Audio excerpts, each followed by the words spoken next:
Yay Networks. 13 has been my lucky number for a while. Like, it's always a sign of good things to come for me. This is 13, a Taylor Swift fan podcast, breaking down every song, every Easter egg, every era, and every theory. Hosted by the biggest Swifties, Nick Adams, Anna Castillejos, Amy Nichols, and Lacey Gee. Welcome to 13, a Taylor Swift fan podcast. I'm Lacey Gee. I'm Anna. Amy. And today, we are going to do a deep dive into ourselves. Can we say that? Is that what we're doing? We are taking a page from our podcast partners. I wanted to call them. They're not our podcast partners. Our other favorite podcast. Yes, from the New Heights podcast. They do something pretty cool called No Dumb Questions. And we've been doing this podcast for a while that we forget we have new listeners coming in all the time. And so not everybody is privy to our jokes, our history, our everything. So we thought, you thought, no dumb questions, and let's see what the Swifties want to know. Yeah, well, I kind of posed it as no dumb questions, anything Swiftie, if it's about the podcast, if you're a new listener to the podcast, anything about Taylor, if you're a new Swiftie. Because a lot of times, yeah, like you said, we've been doing this podcast for a while now, and a lot of times we kind of just very nonchalantly mention Easter eggs or the 5 holes in the fence and things like that. And for any new fans that have just recently become fans of Taylor because of the Eras tour or because of Travis Kelce or for whatever reason, you know, there is so much history and so much lore in the Taylor Swift cinematic universe. So I kind of just posed it as like any question about Taylor Swift, about us, about the podcast, anything we'll answer. No dumb questions. I love it. Inspired by the New Heights podcast. So let's start with a little brief intro on us, how we got started. So we are the 13, a Taylor Swift fan podcast, and the reason that we are all together is because we worked together for years. We started off on a syndicated morning show, the Kid Craddock Morning Show. Anna is a part of the morning show. Yes.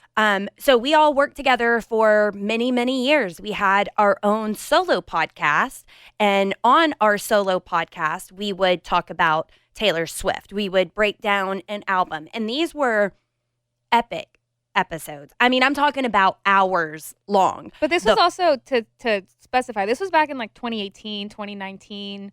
You know, back like, yeah, Taylor Swift was huge, but this was pre-Taylor's version, pre-pandemic, all of that.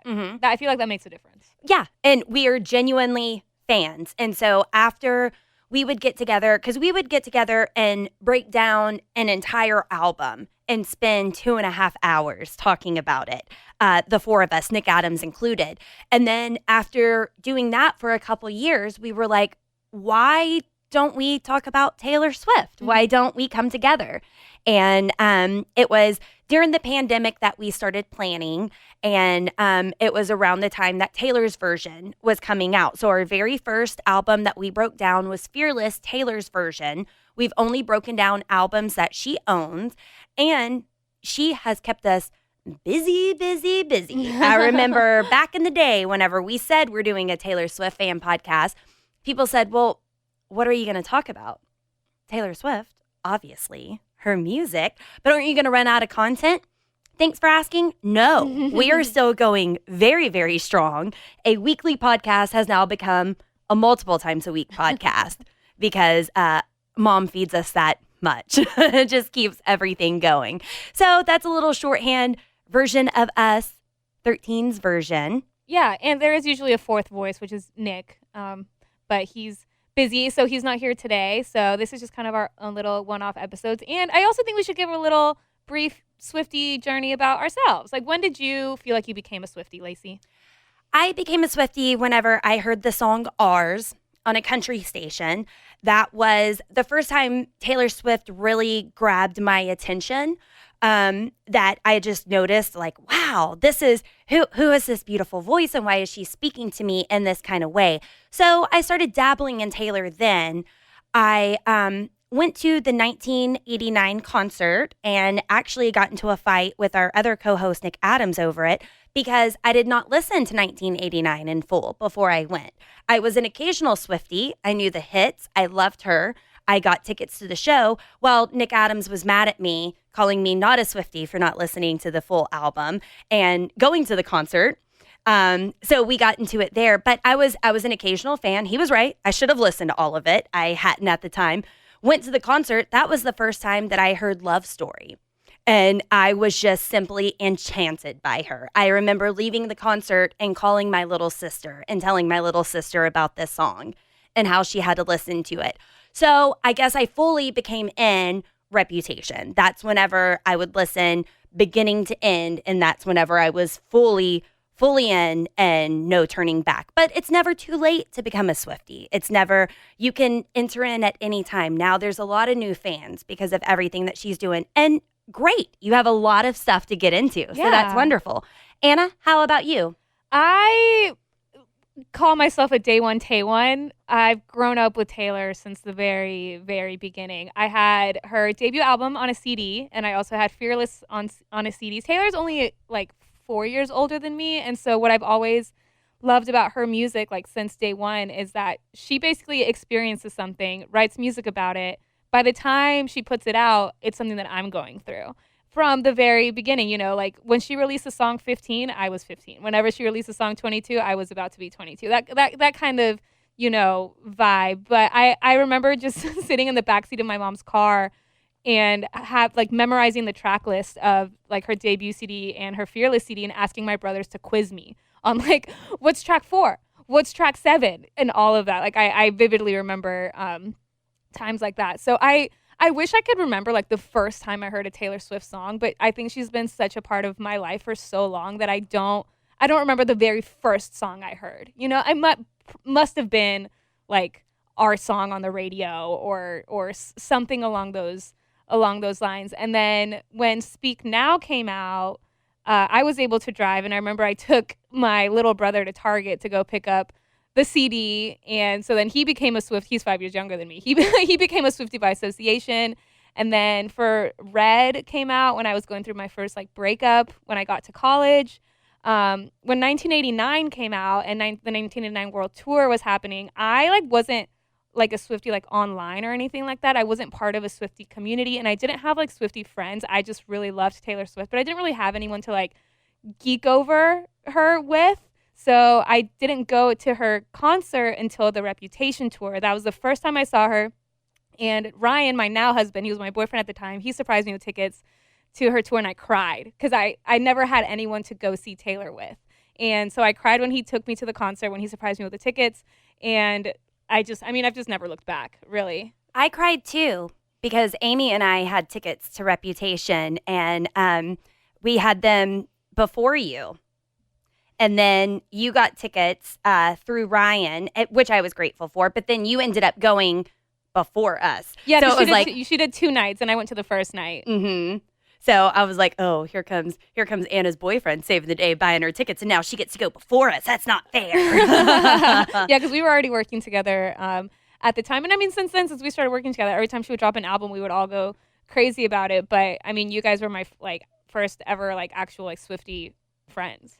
Nick Adams would leave in the middle of the morning show with permission. He would leave in the middle of the morning show, go to Target, pick up every version that there was. I remember specifically for Lover. I don't remember if he did it for Reputation. He did. He went and got the magazines. Mm-hmm. Yes. And there were 2, right? Yeah. Yeah. And then he would come back to work. And then come to work, and we would all sit down and thoroughly go over it and review it and listen and tease it, and just so much fun. Yeah. Amy? So the 2009 VMAs, when she performed You Belong With Me, she caught my eye. I was like, okay, because she's just country and that wasn't my thing. So she caught my eye then. And then when she hit pop, I was like, okay, I'm listening to this. And then Die Hard when Folklore came out. I mean, again, never looked back. And, I just think she's a genius. So how can you not love her? Yeah, Mm-hmm. and we started our podcast, like you said, right when she started Taylor's version, which is so great because I'll always remember Fearless Taylor's version came out April of 2021 because that's when we started our podcast, April 2021. So for anybody that's just now finding our podcast, you can go back and listen to our song breakdowns. We've covered Fearless, Red, Lover, Folklore, Speak Now, Midnights, and now we're in 1989. So we kind of have gone out of order. That wasn't the plan. We just started with Fearless because that was the first Taylor's version she did. Yeah. And then it kind of just happened the way it happened, which is funny because now we like race to finish an album because she keeps putting out more. But yeah, so that's kind of our Swiftie story. But do you guys want to get into our no dumb Swiftie questions? Let me speak for Nick Adams, if I may. I want to say Nick Adams fully became, and Nick is a pop lover. He's a dirty little slut for 1989. That's not initially what he said, but he is. He would say that. So maybe he came in around Red fully came in 1989. It was his wife Blair had asked him to pick up the Red album at Target when it came out, and he went and got it and listened to it. And then I think for him it was also like there's no looking back. Yeah. But I love it. He's always been unapologetically a Swiftie. Yeah. And I think it was his idea to start this podcast. It was. I'll fully give him the credit. Yeah. It was his idea for us to do this. We have the text proof. We do. We have the receipts. This episode is sponsored by BetterHelp. It's here. The holidays. How do we feel about the holidays? Are you excited about it? Are you a little bit unhappy with the holidays coming up? Maybe you're feeling that seasonal depression, seasonal blues. We can get it sometimes. I usually get it towards the end of the year after being around so much family and having such a good time, and then not being around my family anymore. That's kind of whenever it hits me hard. Whenever I'm like, man, we had such a great time together, and now I have to go back to work and I'm stressed out and the holidays are over. I mean, just think about that holiday period, Amy, where you're like, what day is it? And can I have more cheese? I know. Well, this time of year is really busy, and it comes with a lot of anxiety about can I get all this stuff done? So, yeah. So if you're feeling down in the blues about the holidays, or maybe you just need someone to talk things out with, that's why we like to suggest our friends at BetterHelp. Because this time of year can be a lot, and it's natural to feel some sadness or anxiety about it. But adding something new and positive to your life can counteract those feelings, like calling our friends at BetterHelp. Therapy can be a bright spot amid all the stress and change, something to look forward to make you feel grounded, and to give you the tools to manage everything going on. If you're thinking of starting therapy, give BetterHelp a try. It's entirely online, designed to be convenient, flexible, and suited to your schedule. Just fill out a brief questionnaire to get matched with a licensed therapist and switch therapists anytime for no additional charge. I love that my therapist just gets it, that I can say anything to her, judgment-free. She understands me, and she's always a soundboard for me to talk out my problems with her. And the fact that it's so convenient and online really can't beat that. Find your bright spot this season with BetterHelp. Visit BetterHelp.com/TaylorSwiftFan to get 10% off your first month. That's BetterHelp, HELP.com/TaylorSwiftFan.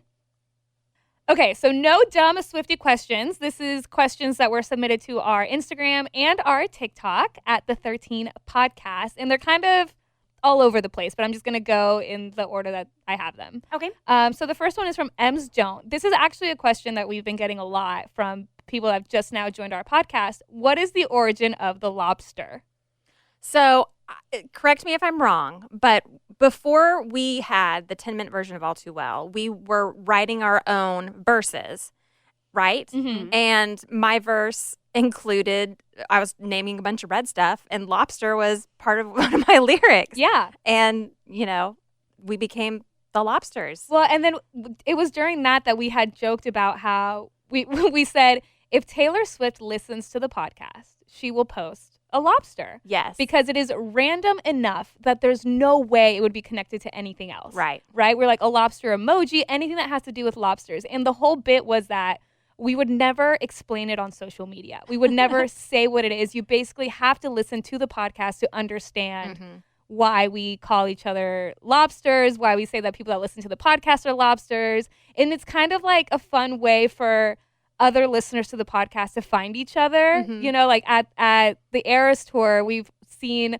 listeners take like little, like put lobsters like on their outfits and then find other people that listen to this podcast. So it's just kind of been our own secret message. I've kind of said that like when we use the lobster emoji, it's kind of like using a heart emoji. Yeah. You know, it's the same thing, but we've always It's said our that hand heart. it's our hand heart. It's our version of a hand heart. It's a lobster, and it originated by saying that it was just too random for it to ever be anything else. And Taylor has yet to post a lobster.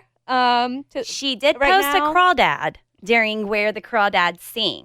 And Yeah. everybody thought, and we were Is like, she- is this? and then Blake Lively at the Met Gala a couple years ago, whenever she wore that extraordinary New York dress that Yeah. she turned and it like changed into something else, she had what appeared to be a lobster somewhere. Yeah. But I want to say that same thing is at Grand Central Station or something. But Yeah, fans it had were, nothing to do with us. fans were tagging us in that. And the music video, Look What You Made Me Do, isn't she eating a lobster? She is on eating a camera? lobster. But yes. unfortunately, That was before. that music video It came out was. before we started this podcast. Was it? Or was? No, it Or is wasn't. she really that much of a mastermind? And Amy, I do have to brag about you because the way that your mind works. I recently was combing through some older episodes and I came up to our version of the 10-minute version of Taylor Swift. And first and foremost, sorry, not sorry for being me. I totally did a give up on that episode. I was way too intimidated. I was so stressed out. I did not do the assignment properly, but Amy did. And Amy said in that episode, I did this like a math equation. I started to think, what is it that Taylor is saying? And what you even looked at lover journals to know things that she was going to say. And then you started listing out everything that was read to see what you could rhyme. So you looked at this like a professor, I Taylor think. Swift math. Yes. Yes. Swiftie calculus. Yeah. Yeah. And I was just really impressed to listen back to that, especially since I was too much of a chicken to even try. I tried. I sweated. I was so nervous over it that in the end, I just took a bunch of other people's words and slapped them together. And that was it. okay. That was That's it. all right. Yeah. But that was, that's where the lobster origin came in. Thank you, Amy, for that. Samantha Brad asked, what is your favorite piece of merch? Amy, I see you're wearing some merch right now. I am my Jack Leopard and the Dolphin Club t-shirt. I love that. I mean, I just think it's so funny. Is that your favorite? Well, I mean, most recently the koi fish pullover was yeah. so cute. Did you from get the it? No, I didn't. Why? I had it in my cart and it went, poof, it was gone. Oh, that happened to me too. There was most recently Taylor Nation and Taylor Swift had a holiday drop that had so many cool things on it. And like I think 2 or 3 of the things that I had in my cart sold out while I was trying to check out, which was a bummer. I personally have a lot of merch. My favorite, that's a tough question. I'm a sucker for crew necks. So like any crew necks I really, really like. I have one, it's just black and it just says Taylor's version on it. That's probably one of my favorites. I also do, not to brag, but I do have the original folklore cardigan. Oh, That- It kind of is I don't wear it very casually because I don't ever want to stain it, Yeah. ruin it. Like I almost want to put it behind a glass box. But I do wear it at home. And what I did get the cardigan like scarf. Yes. Most recently. Oh, that's so cute. I got that because I thought that was cute. And then I recently also got a Christmas ornament of the Lover House in a snow globe. So I got that one. But yeah, I don't know. I think my favorite piece of merch would maybe be the cardigan just because of the sentimental value behind it. But I wear a Taylor Swift crew neck almost every day. My favorites, because I can't choose just one. Rep ring. Yeah, I love that's a that good rep one. ring. I said rep. Red. The red ring. I knew love what you were the red ring. Even though you said that, I pictured in my head the red ring because you wear it a lot. I do. And also, being single since I've been on this podcast, I went from wearing a ring on my ring finger to not wearing a ring on my ring finger. So to see Taylor Swift wearing a ring on her middle finger and have it be such a statement piece kind of changed the way that I wear jewelry. And I appreciated that because I still want rings on. Mm-hmm. I'm just not going to wear a ring there necessarily. So my red ring, my red scarf, and also, I haven't gotten it yet, but I'm very excited for my Diamond Nexus dupe ring, the Reputation ring that I just ordered, which you can order as well and use the promo code Taylor to get your discount for that. But that is the real Reputation ring, and I'm going to be repping that. It is going to look beautiful on my hand. Love it. So those would be my favorites. I guess also just one more thing was I did get a t-shirt at the Reputation tour, and since it was my first Taylor concert, I also put so much high value into that into that t-shirt. It's just a t-shirt with her face on it. You know what? You're right, because Sentimental I did get a shirt from the 1989 World Tour. Yeah, I love that shirt. And I have worn that proudly throughout the years to the point where it's very well worn, and you can tell a little bit now. I need some new merch, but I do have several pieces of merch, and I love them all. And I'm a big fan of the Eras Tour poster. I just recently framed that. Also, come to think about it, I do have the beautiful Speak Now purple poster that I need to get framed. Oh yeah, that's gonna look really, really pretty in my living room. I love that. I like chopping up things and pasting them and making them my own kind of artistic flair. I thought about using that and making her a centerpiece for something else, but she's off center, and that dress is so beautiful that I couldn't cut her face out. Like it has to be in full. That's something that I could never, ever mess with. Mm-hmm. So I do love that merch too. Lindsay asked a question that we actually got a number of times. Can you explain the trigger warning? 5 holes in the fence. Take it away, Anna. Okay, so we joke about this being a trigger warning because, I mean, obviously we love to clown. That's part of Swiftie culture, is clowning over things. And the 5 holes in the fence was, so when Taylor was transitioning her Instagram feed from Reputation to Lover, she was kind of shifting into like really colorful photos. She was using like filters that would add little like sparkles. It was really, really, really cute. And there was like a series of pictures where we felt like she was counting down to something, because she was like on a staircase and there was 8 steps. And then the next day she posted palm trees and there was like 12 however many palm trees. It kind of turned into a countdown. And when it came to 5, there was a picture of Taylor, and she is just standing in front of a fence. And that's it. But there are 5 holes in that fence. And it became, at that time, one of the biggest clown theories of her counting down to something. We didn't really know what she was counting down to, but it was something. It, of course, spoiler alert, ended up being nothing. She was not counting down to anything. And it just kind of went down in Swiftie history as one of our biggest clowning moments. And we joke about it being triggering because it was just like, I mean, now we clown about everything and we're wrong about everything and it's so fun. But there was something about the 5 holes in the fence that all Swifties truly believed in it. And then when it was nothing, it was like the biggest clown makeup in a long time. And it's funny now. Like it's really, really funny to look back on. And on the podcast, we joke about it. We're like, trigger warning, 5 holes in the fence.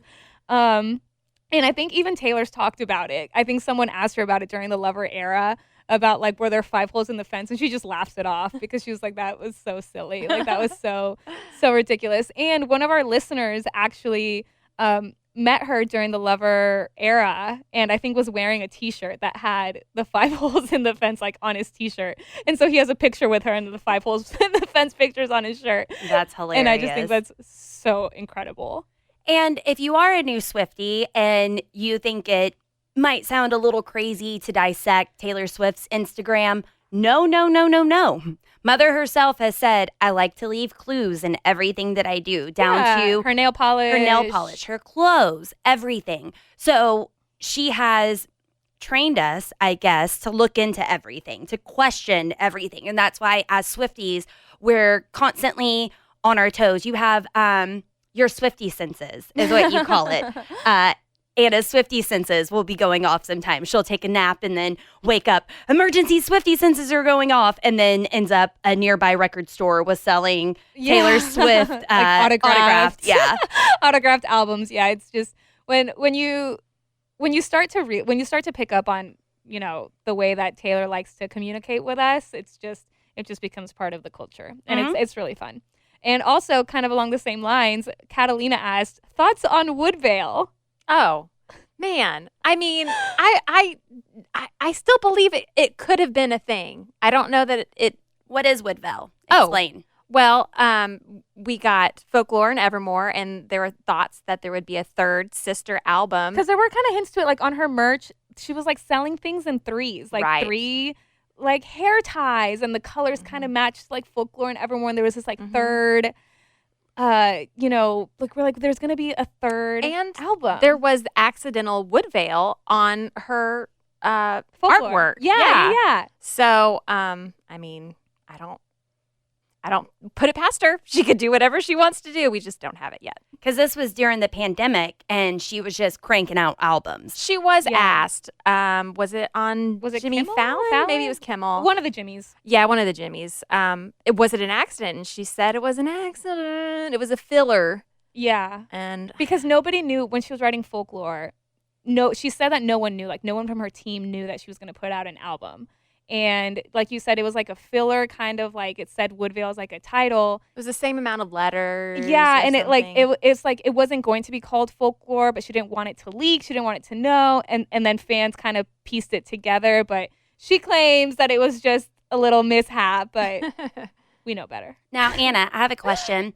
Is that the only myth surrounding a missing Taylor Swift album? No, there's also the karma theory, which is one of my favorite theories. In short, it's basically the idea that after 1989 and before Reputation, Taylor was working on an album. And then she kind of started hinting at it with her clothes. She started kind of being we got Bleachella. She bleached her hair blonde. She was wearing kind of like grungy 90s aesthetic clothing. And she had been working on a clock every 2 years. It was every 2 years. She'd come out with a new album. Up until that point. And then everything happened with Kim and Kanye. The phone call, it was edited. She was basically made to look like that's when everybody started calling her a snake. That's when she went into hiding. Nobody physically saw her for a year, is what she famously said in Miss Americana. And then we got Reputation, which Reputation broke the 2-year pattern. And so there was just kind of little hints at, was she writing something and then she scrapped it and wrote Reputation instead? And then there's no way to really know. You could maybe think, oh, maybe some of the love songs on Reputation were originally for whatever she was working on. Maybe she completely scrapped it and put it away and it's on a hard drive somewhere in a journal somewhere. We don't know, but it is just kind of this theory that there was an album between 1989 and Reputation, and it's one of my favorite theories. And then we've even questioned, before Midnight's came out, we wondered, is Midnight's karma? And she's just releasing it. But after listening to it, no. And then Vault Tracks. And she was she was really specific also about saying how it was like new work, because she knew that we would try to wonder when everything was written. And so she was really specific about how Midnight's was new work that she had written, but she like dove back into her past. And then the Vault Tracks, she's been very adamant about, like, these were originally written for the album that they're in the vault for. And recently, we discovered that for Say Don't Go on 1989, Taylor's version, Vault Tracks, Diane Warren worked on it with her. And she said at the time she didn't know why that didn't make a cut, she knew that was a bop from the moment she heard it. And she's glad that it's now getting its time. Mm-hmm. This show is sponsored by Liquid IV. Summer has officially started in my house when my kids are in full sports mode. We are outside constantly. Baseball games, practices, tournaments, running from one field to the next in the heat. And if you've ever sat through a doubleheader in the middle of the summer, then you know that staying hydrated is not optional. That's why I always throw in a few sticks of Liquid IV's Hydration Multiplier in my bag. I'm obsessed with the pina colada flavor right now, and it really just tastes like summer in a cup. Just tear it open, pour it into 16 ounces of water, and it hydrates faster than water alone. It's powered by Live Hydroscience with an optimized ratio of electrolytes, essential vitamins, and clinically tested nutrients. Plus, Liquid IV has 3 times the electrolytes of the leading sports drink and includes 8 vitamins and nutrients in every stick. It's also non-GMO, vegan, gluten-free, dairy-free, and soy-free. Stay hydrated while you're on the go this summer with Liquid IV. Tear, pour, live more. Go to liquidiv.com and get 20% off your first purchase with code TaylorSwiftFan at checkout. That's 20% off your first purchase with code TaylorSwiftFan at liquidiv.com. Warmer, sunnier days are calling, and you can fuel up for them with Factor's no prep, no mess meals. Meet your wellness goals in time for summer thanks to the menu of chef-crafted meals with options like Calorie Smart, Protein Plus, and Keto.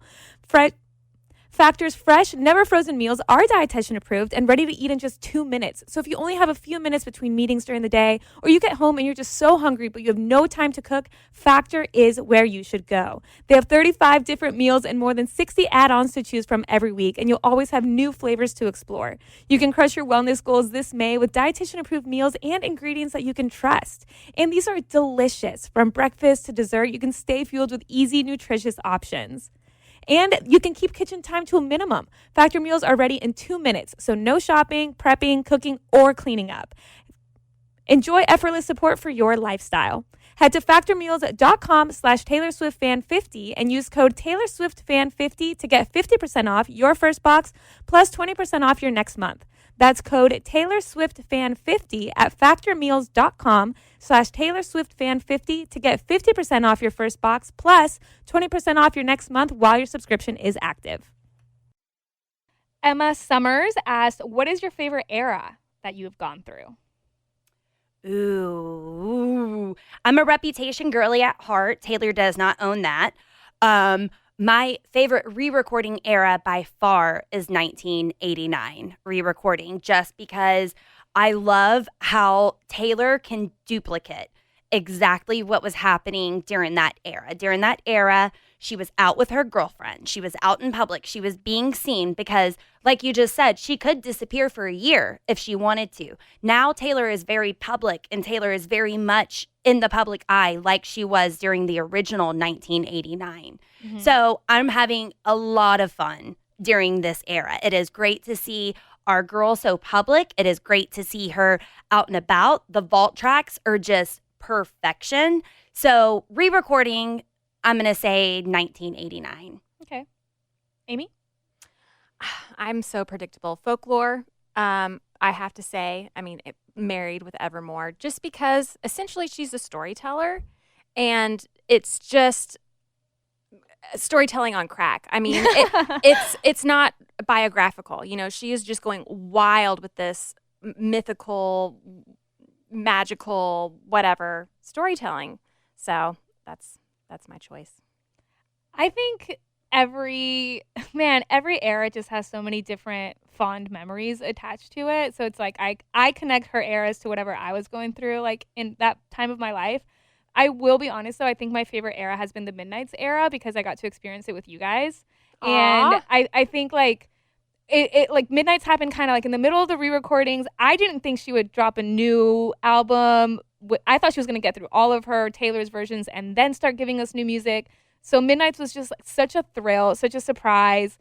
The just like absolute euphoria that I think I felt when she announced Midnights, when we stayed up and had our own little like listening party at Midnights, like listening to a brand new Taylor Swift album with you guys. I think that is something I will just forever cherish. And I think the album itself is also one of my absolute favorites, like the synthy dark pop. To me, Midnights is just perfection. And I love it a lot, especially the 3 a.m. tracks. And so I think the Midnights era, for me, I really hold it to a standard. And the rollout was insane. Yeah. For Midnight's her Mayhem. Yes. For her to have us continuously getting up at midnight to see what she was going to do next. It was an experience. Yeah, we were losing sleep. And we also that was the first time that we had like an event with our listeners. We had like a listening party, and we got to meet people that listen to this podcast for the first time. That was like the first time we ever did that. So I think the Midnights era to me will just always be really special. Yeah. Yeah, good answer, Anna. You win. It was a competition. Augustine asked, if you could add one more song to the Eras tour, what would it be? Ooh. Ooh, I need a minute. Safe and sound. Love it. Quick. I would obviously want to add Haunted for personal reasons. I would want to add, I'm trying to think like era by era. Death by a Thousand Cuts, I wish was on there. For sure. Yeah. We were surprised when it wasn't. I do wish that, and we talk about this a lot, but I do wish like Our Song or Picture to Burn or Should Have Said No, something from her debut album. At least just one song. Tim McGraw, come on. That would be nice. Yeah. I'm just going to say top of mind. Is it over now? Oh, like recently? Mm-hmm. Uh-huh. I'm kind of surprised that like she didn't add it to like the 1989 set. Initially, I was shocked that Death by a Thousand Cuts wasn't a part of it, even though we did get it as a surprise song. And Story of Us. I was a new-ish Speak Now girly whenever we went to the Eras tour. Yeah. And we went fairly early on here in Arlington, Texas. We went fairly early on. So we steered clear of the spoilers. Anna had already been to one Eras show. We steered clear of the spoilers. So whenever she came out and performed Enchanted, and that was it, and then left, and I'm like, Anna, is she coming back? No. Have you not figured out the schedule yet? All three of you looked at me like, is that it? And I was like, yeah, that's it. That was a shocking moment. That was shocking. Yeah. At least she added Long Live after Taylor's version. And understandable. I knew where her head was at. Yeah. Eloisa asked, did you guys forget about Evermore? Oh my God, just like Taylor did. Which is kind of funny. No, we will come back. I'm so excited about talking about this album. It was an interesting time period where we were done breaking down, was it Red, I believe? I want to say it was Red. Mm-hmm. Right? Because Red came out before Midnights. Right? Well, we were on Taylor's version. Folklore. Right, but we were like done breaking down Red Taylor's version, and we didn't know what was coming next. We didn't know if she was going to announce a new Taylor's version, what our timing was, and we kind of had a few weeks where we were kind of just like messing around, trying to like figure out what our plan was until we finally decided, okay, we're going to get into Folklore and Evermore because we wanted to do them together. And as we were breaking down Folklore, she announced Midnights. Mm-hmm. I believe that's what happened. So then we finished our Folklore breakdown and immediately went into our Midnights era. So we just unfortunately didn't have time in that period to break down Evermore. And since then, we just haven't had the time to come back to it. But we will. It will get the respect it deserves. It will. Hey, you know what? We have broken down Folklore. Hold on. And Evermore. We did break down Evermore, just not on this podcast, but once upon a time. Oh, yeah, but I don't know if I was a part of that one. What? I want to say you were a part of that one. You weren't a part of Folklore. Okay. Yeah. Which is crazy to think about. It is. But back in the day. That doesn't even do it justice. It was like a 1 hour thing about the entire album. Yeah, Yeah, it wasn't for even sure. This podcast. For It wasn't even this podcast. It wasn't this podcast, but we were still fans and friends then. So we would get together on our individual podcast and break it down. No, I want to say we talked about it. We didn't break it down like the way we do it sure. now. Yeah. You know what I mean?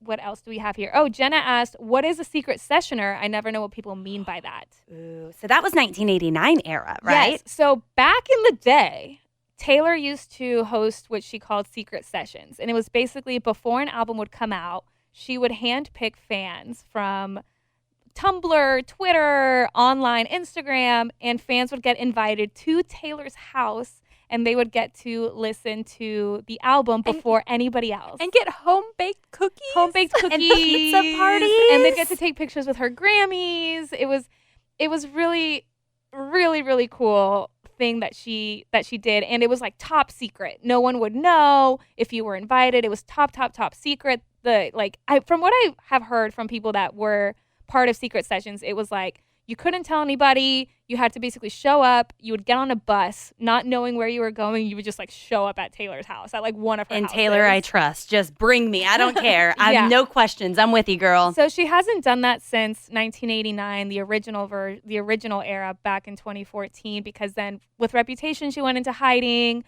And then with Lover, then the pandemic hit. And then Midnights and the Eras tour, everything just got so crazy. So, Yeah, so a secret session hasn't happened in a very, very long time, but it is something that Taylor used to do just to connect with her fans, which is really cool. And even before that, and now, you couldn't buy a meet and greet at her concerts. Like, you couldn't pay for like a meet and greet pass or anything like that. You were basically picked by Taylor Nation and Taylor Swift to go to the rep room to like meet her backstage and things like that.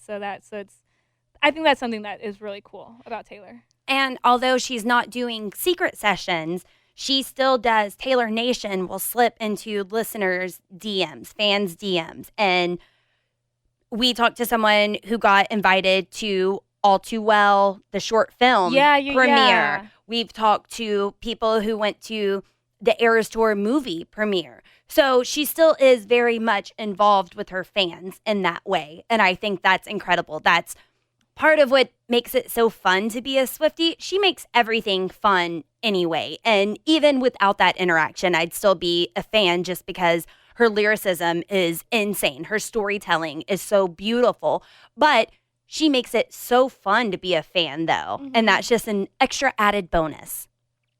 Summer is right around the corner and we love to have fun, but we're all really well aware that it can get expensive.